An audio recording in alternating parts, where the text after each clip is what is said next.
Well, I'm going to produce one more for this film with a lot of yellows in it. For the last one I'm going to show the film speeded up right the way through so you get the whole process again. All I've been doing at the moment is just showing you different sections of it, different steps of it. So we're going to do one more then, 2430s, and then we'll be on to something different for a while.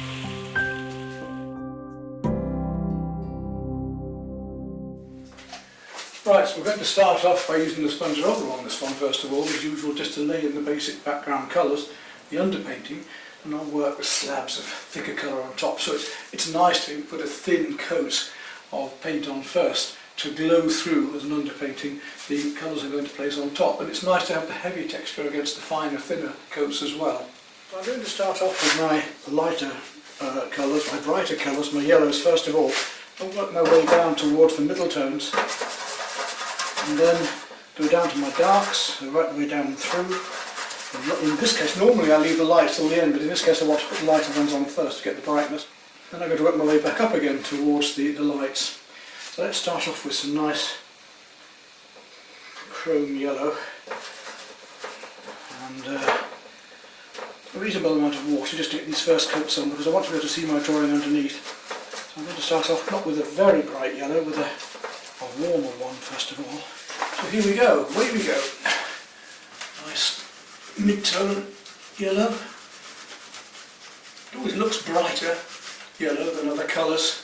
In fact, if we were to do this as a photograph in black and white, you'd probably find that this was about a mid-tone, although the colour intensity is brighter. I'm using this paint thinly enough that I can see the drawing underneath. I haven't got to be too careful at the moment. I can work one colour up over another. But if I, like watercolour, put one layer on, then put another layer on afterwards, you will find that goes one tone darker, just like watercolour does. I could almost start with a yellow canvas if it came to this particular painting. I could just do an underpainting of yellow and work over the top. I'm doing slight variations in this yellow as I go along. Yes, I'm going to want most of it just coated in this yellow to start off with. Let's just get that done.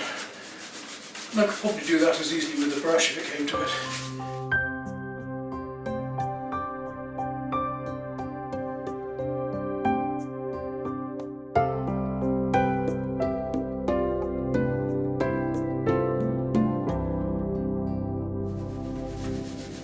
If there's a hint of yellow across it or in it, we'll put it in now and let it glow through the colours.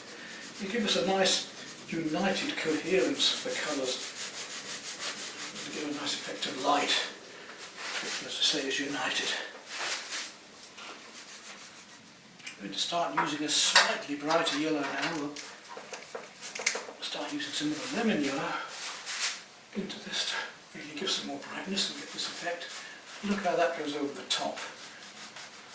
We can pick up with the brush later to bring colours out, but I want to get this lovely richness. One of the reasons I'm putting this lighter colour on first is because if I put the yellow over opaque paint underneath, a stronger colour underneath, it's going to tint being slightly transparent and won't give me that lovely bright clean yellow that I want. The lemon yellow is a cooler yellow, is a more bluer yellow if you like, than the warmer chrome or cadmium that I've just been using.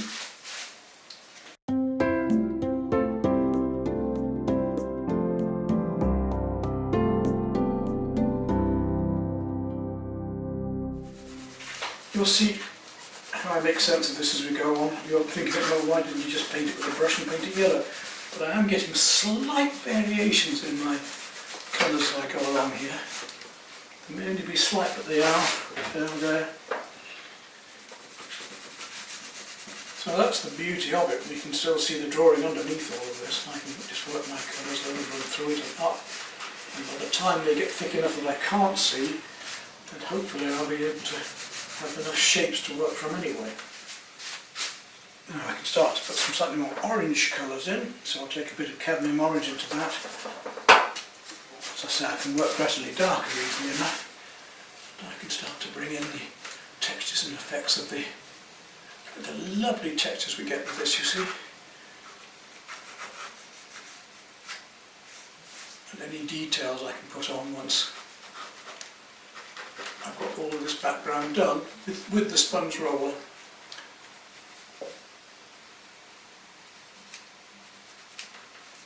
I can just, by about the second or third coat, I'm starting to cover up the pencil marks underneath. You can see how quickly we can establish a picture this way.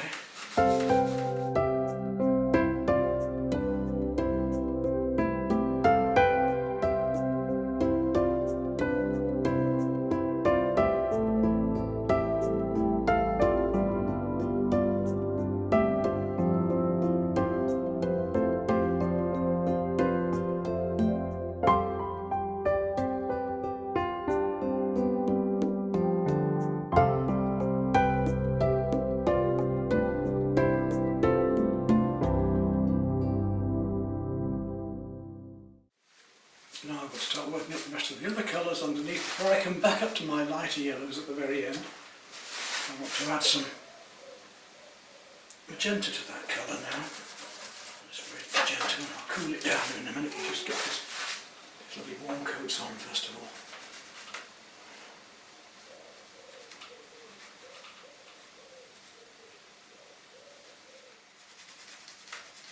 Now I want to get every piece of the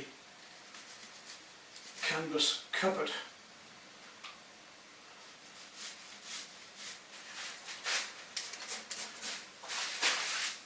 So that I'm not having to deal with any textural canvas showing at all.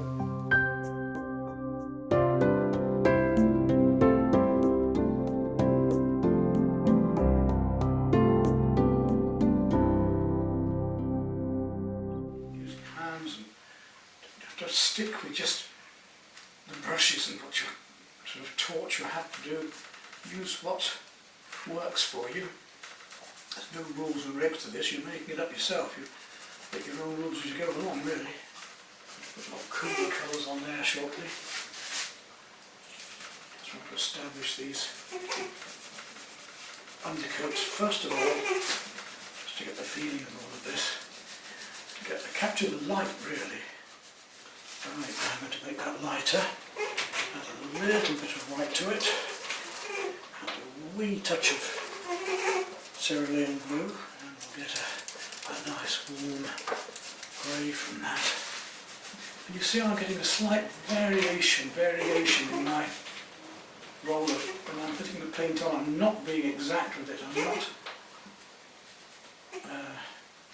mixing it up entirely. I'm actually letting some variations happen so I get controlled accident with the colours, which is rather fun. And of course the more I push, the more it's going to mix then, yes. But through here, getting these effects as one colour links into another up here. You could use this glazing effect with the roller, but so smashing. See one colour coming through another then, just like you would if you were glazing with a brush. How fast I can coat using this tool. Where I don't mind this pink colour glowing through, I'm going to put it in as well. This pink grey. I need to establish some darks fairly soon, but before I do that, before I go darker, just wash my brush and look. You'll be surprised how you can come back on with colours on the roller without washing the roller at this stage. I'm going to roll my roller through the brush to get all the paint out of the roller and use it all up. Don't want too much paint, especially not being used. And working underneath here to find this lovely table that's here. Down the side of her as well, the side of her face.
See, we've got an attractive painting as it is, haven't we? It's quite fun. Right, let's start working on some darker colours. I'm going to go to a deep green now. I'm going to go to a sap green. And just start to try some of these. A little bit more of the details. I may have to pick up a second roller. We'll see. I can make this one if I can, but as the rollers get more worn, they are harder to do detail with. Don't worry too much if you can't get this exactly with the roller, because you can come back with the brushes afterwards, which we will do anyway. You can see we can overlay one colour over another to get these effects of glazing behind.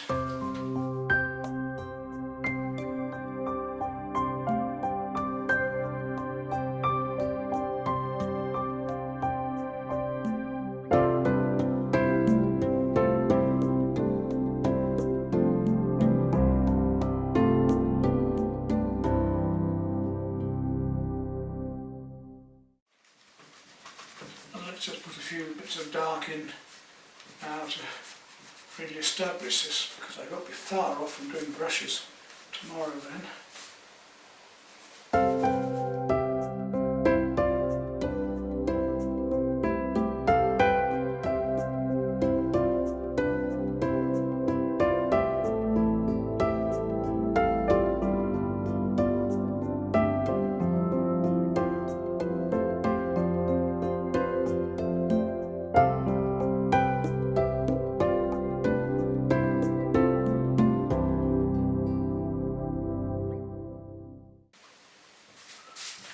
So just a few darks now, then I'll probably will carry on with the brush. We'll see. Let's just put in some Prussian blue now and a wee touch of black, and we'll establish some of these darks.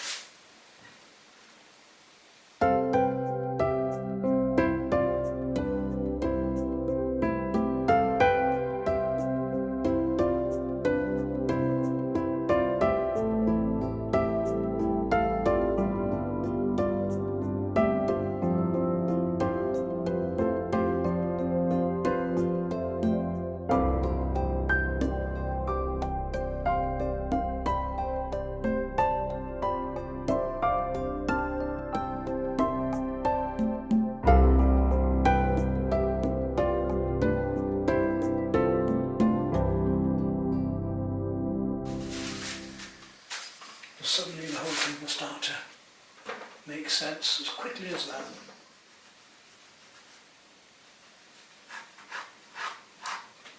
So the roller's got a bit old, this one. It wants replacing with a new one now. Gets sharper edges, but I'm not going to bother, because I'm going to pick up with the brush. Shan't doing much more roller work for the moment anyway, so.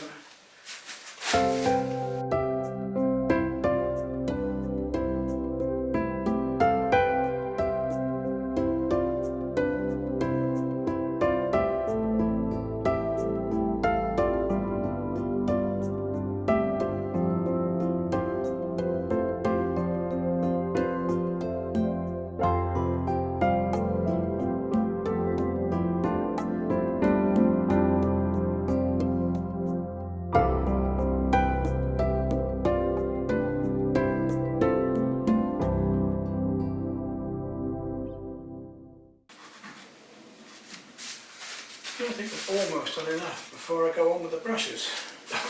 Effective light and atmosphere. I just want to come back in with some of the yellows a bit more when I've cleaned everything up. So we'll see what we do tomorrow. But here we are, next day, back on the same scene, and it's now time to use the brushes. I could continue to go further with the rollers, but I'm just it's time to, what I call, slab in with the brushes. I like to call it slabbing in because I really do pick up a brush and whack the colours on. I prefer flats for this because I'm going to be putting on nice heavy dollops of colour. And it means that I can pick up a colour like this, which is the chrome or light cadmium, and I can whack it into here. Lovely big slabs, directional strokes, and I can use it thicker or thinner. The effects that I want. It does mean that I leave behind in the spaces, the negative spaces. the texturing I've already got with the rollers, we don't lose it. But I do love the feeling of the different textures of paint, the fat and the lean together. And this is where we can now refine the drawing as well. We can actually, because obviously with the roller you can't do very fine work, but with the brush you can then pick up on the finer areas. And we can play with the contemporary feel, we can play with the abstract qualities a lot more. We can play the rough against the smooth paint, but also blocks of colour. It tends to be an awkward colour anyway, because in any paint I find, or any plastic and opaque paint, it tends to be very transparent. So when I say opaque, I mean you still can't win, because the paint always tends to be a lot more transparent, slightly jelly-like in yellows, whether it's oil paint or whether it's oil is better, especially a good quality oil. I have had to finish paintings in the past. This is a sunflower field done in acrylics, by going back and then bringing oils over the top to bring out those light colours, those very bright yellows that you cannot get if it's too transparent. So very different to the previous one, where I was using much more delicate coats and refined details. This one is really gutsy and full of paint. I'm not thinning this paint down at all, it would just be too thin as I'm glazing. I've got to actually pick it up in its creamiest, helliest form and add it to the painting. I'm going to go to a lighter yellow. I'll put some of that into here, so I'll blast that in a bit. Beautiful effects here of light. See how heavily I'm putting it on. Say, be direct, be firm with it. Make a decision and stick with it. Believe in yourself. If it really goes wrong, you can always paint over or take it off again. Doesn't that make a deal? Just beginning to get the effects of the light now. Right, I'm going to go to a, before I go to a warmer yellow, I'm going to go down to a deep green. I want to get some of these darks in better. It's a nice deep sap green, very useful green, sap green, especially in this particular make. And the colours on your brush, if you see it elsewhere, then do that elsewhere. Don't go back and clean your brush every time, use it where it's required. You can just indicate with a few marks objects. We don't want to go into detail at the moment, just get the right colours and the right places and the right shapes, and hopefully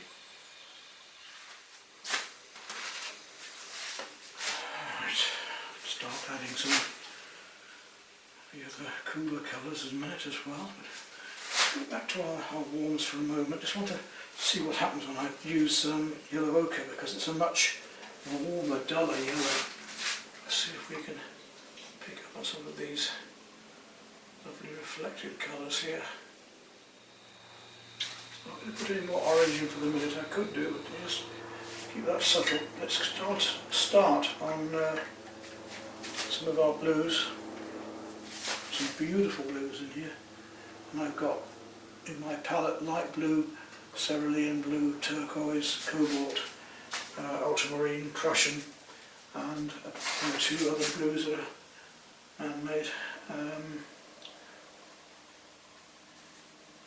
To give me this whole difference of warm and cool colours. Now I can just really begin to enjoy the painting, because this is where I can start to really see the colours and play one against another, which is absolutely glorious for me.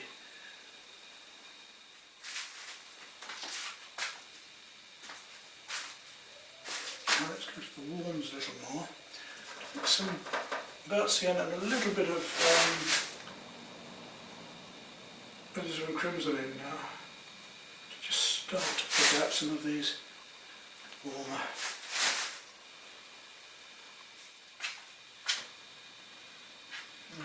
Come up to a grey, but the grey I'm going to use is a mixture of cerulean and magenta, which is a lovely, lovely grey, a lively one that I want to get into these shadows here before I put brighter pinks on. So we can have it on the side of her face, and it will act as the shadow,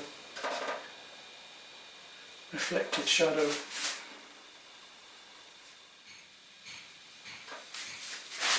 You can see I'm playing against these reflected colours here and gradually bringing one colour against another, lights against darks, warms against cools, rough against smooth. And now this might seem quite strong at the moment, but when I actually start to put brighter colours still on, then they'll be pushed back a bit.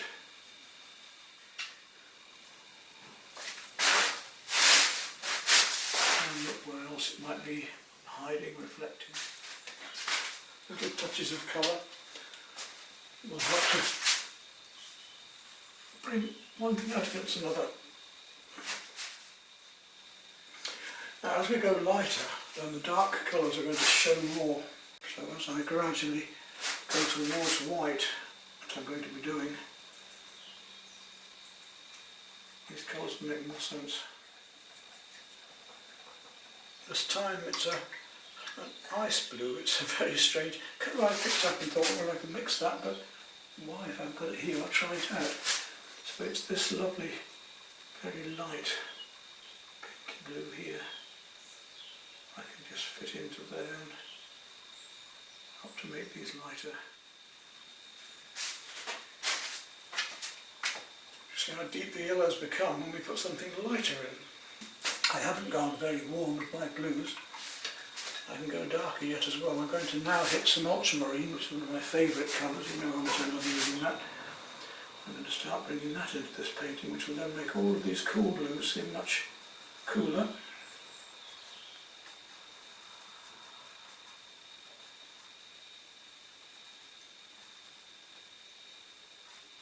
And hopefully everything's going to really start to again sing and vibrate, because this warm blue is now suddenly going to react to all of the other colours, and it should be absolutely gorgeous.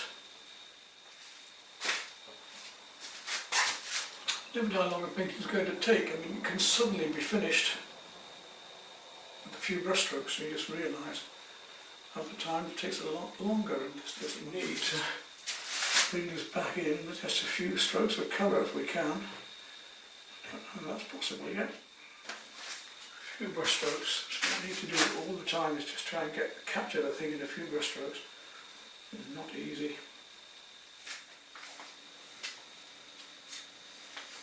Might have got it